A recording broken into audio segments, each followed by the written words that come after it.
Et yo tout le monde, c'est Nico, j'espère que vous allez bien. En tout cas, moi ça pète le feu.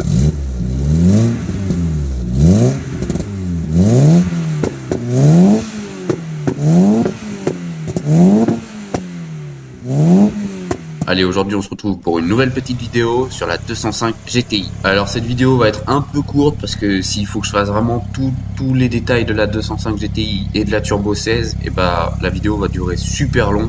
Alors du coup je vais faire une vidéo un peu plus courte, mais si vous voulez que j'en fasse une un peu plus longue, vous me le dites dans les commentaires. Allez, on se retrouve en mars 1984 pour la sortie de la GTI 16, la 1,6 litre, qui était directement la concurrente de la 104 ZS et de la Golf 1 GTI. Allez, la 205 GTI disposait d'un moteur 4 cylindres en ligne 8 soupapes en position transversale avant, et c'était une injection pour l'époque. C'était un 1580 cm3 qui développait 105 chevaux à 6250 tours minute et 134,4 Nm de couple à 4000 tours minute. Elle disposait d'une boîte mécanique à 5 rapports. Peugeot la donnait pour 850 kg à vide et faisait le 0 à 100 en 9 secondes 5. À sa sortie, elle coûtait 72 500 francs, ce qui fait environ 11 052 €. La 205 GTI était une des références du marché, quasiment dès sa sortie, parce qu'elle dépassait la Golf GTI en tenue de route. Faut savoir que Peugeot a toujours fait des très bons châssis, et la 104 ZS, elle était largement dépassée. En 1985, Peugeot Talbot Sport propose un kit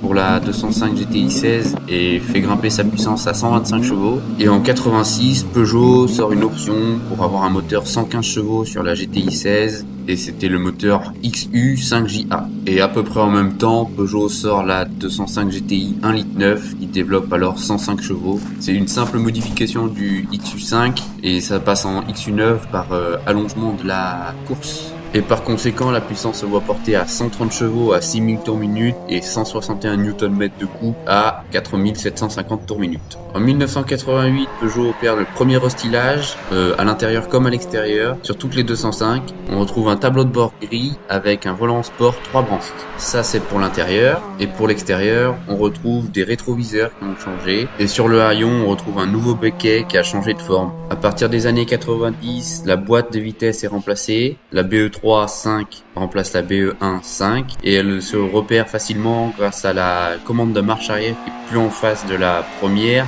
mais en face de la cinquième. Et puis sur le millésime 1991, second restylage, on retrouve les clignotants avant qui deviennent blancs et les blocs arrière qui deviennent fumés, un peu comme sur la 309 et la 405. Et on change aussi le tableau de bord qui devient alors lui tout noir.